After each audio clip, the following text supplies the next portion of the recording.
Oh, so yeah, we're turning things upside down for Lent. Father Sean in the pulpit, I'm going to preach from out here. And I noticed last week, because I stay tuned in even when I'm not here, that he had props last week, so now I got to up my game. So, wow, what a welcome back. Thanks. But I wanted to start by asking a question, and feel free to just shout it out. When is a time that you have been pushed outside your comfort zone? What happened yesterday?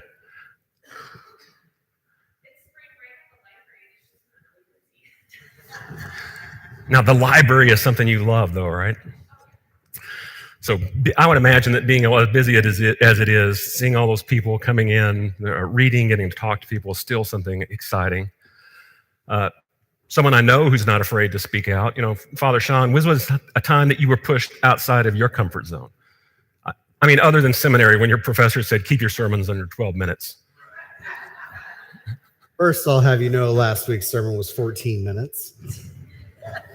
And I drew those props. I think when I was pushed out of my comfort zone the most was when anytime in the last 10 years that I've been doing ministry where there's an election of any sort. That's when I'm outside of my comfort zone. And on one of those elections, I know that you were elected to our standing committee at the diocese, where you served and helped in that capacity of leadership. So a lot of times when we are pushed outside of our comfort zones, it's uncomfortable. That's why we call it that. But we usually get something out of it, and we usually get something that makes us stronger, fulfills us, makes us even a little closer to God, if it's maybe something that pushes us outside of our comfort zone inside of the church. And the reason I started with this was because the story of Jesus and the disciples going through Samaria is not something that makes a lot of obvious sense to people if you're not familiar with it.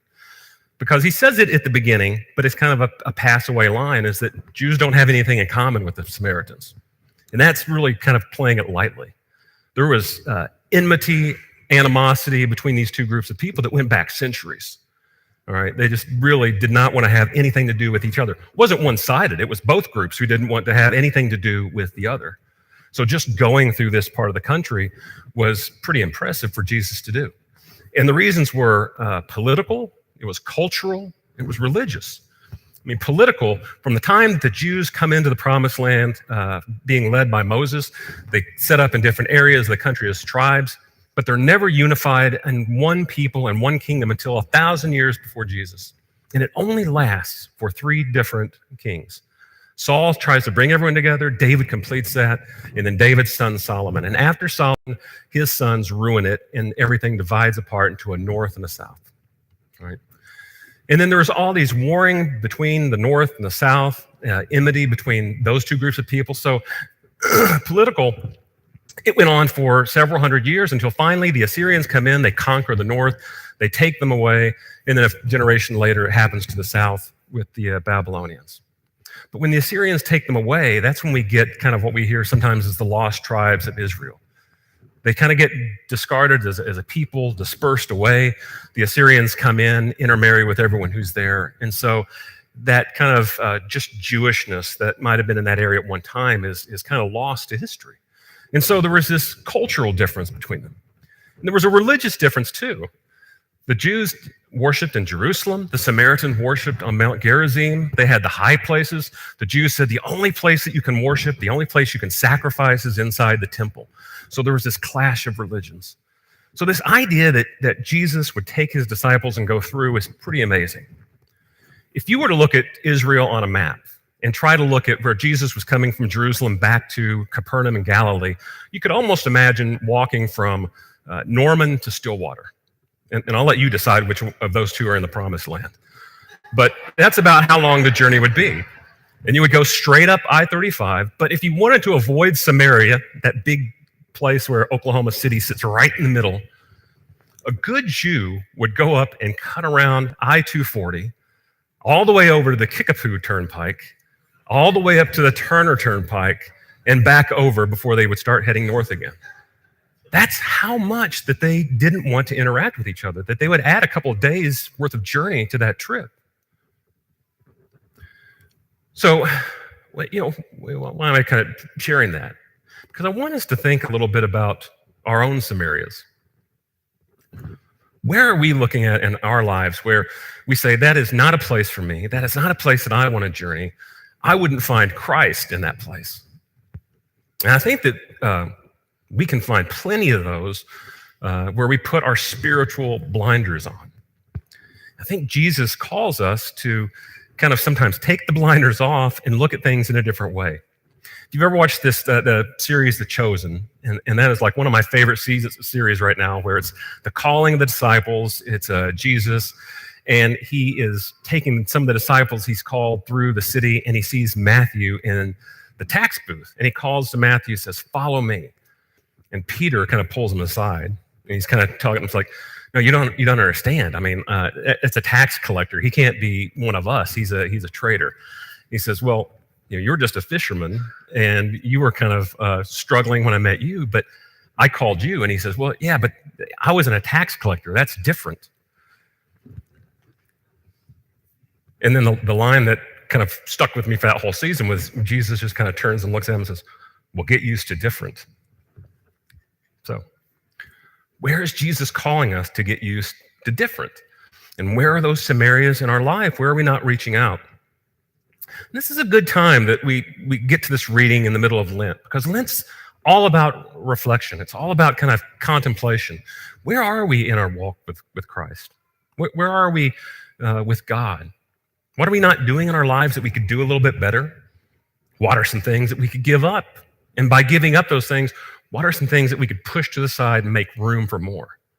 That's why we talk about prayer, we talk about giving alms, we talk about penance, some of the things that we don't normally focus on the rest of the year.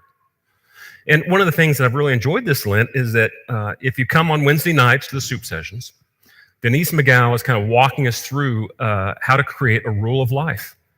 And there's different aspects to it. There's a spiritual rule of life. What are we doing that really brings us closer to God the other 6 days when we're not here inside the church?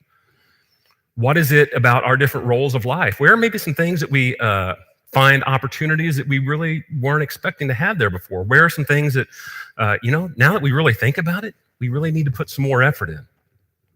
And one of the things that I really have liked about these soup sessions is that parallel to this, Father Sean is leading us through this exercise of what is it as a rule of life for us as a church, as a community. What should we as a church be doing? What kind of outreach should we be doing? Because if we are not growing and we're not looking forward, then we are getting stagnant. So I know some of you have seen the movie that came out just a couple of weeks ago, The Jesus Revolution. And it really hits home in the beginning of that movie. It's a movie about a man named Chuck Smith who has a struggling church. He can barely get his own daughter to come to it, and it is stagnant. And this is set in the time of the late 60s, I think like 1968. So there's the hippie movement going on, and his daughter's trying to talk to him about the kids these days and what they're looking for. And Chuck's got his spiritual blinders on. He's not hearing it. He's not listening to it. And he says, "Man, I just love to one of these days just be able to meet one of these hippies just to really kind of understand." And as fate would have it, or maybe God, she meets a hitchhiker on the road, a man named Lonnie. And Lonnie was an evangelist, kind of a street preacher, and he was a hippie. She brings him home to her dad, and they have this conversation, and you can just see in Chuck's eyes and just his whole manner, just kind of melting away and realizing what it is, as Lonnie explains, why these hippies are kind of tuning out and trying to tune in. They're looking for something spiritual. They're looking for something to kind of fill that God-sized hole inside their heart. And you can just see the change come over Chuck. And I'll tell you, for the movie, there was a lot of good parts to it, but I think for me, that was the one part where I really just kind of sunk into my heart. As I was watching Chuck, I was thinking, there's so many lessons for the church today. Where are we not hearing the needs of the people around us? Where are we saying that that's not really the way that we need to go? What was really great about that story is that Chuck invited Lonnie to his church. Then Lonnie invited more people. And then as you start to see, you start to see all these like younger, okay, they're hippies, right? Because one guy says, that guy's not wearing any shoes. We just got new carpet. And you can see the change coming over the congregation. Did everyone stay with them? No, there were some people that walked out. But did God do something with that church and grow? It grew like you wouldn't believe. And it turned into a revival movement that was written about in Time magazine, where they were going out with so many people, so many thousands, especially young people who were coming, that they were having to go out to the beaches and do baptisms out in the ocean. People were coming from across the country to be a part of that. I don't know where God leads us. I'm glad that we are doing this rule of life, especially for the church, because, what are we going to be doing 1 year from now, 3 years, 5 years? Where is Christ calling us? Who are the people that we need to reach?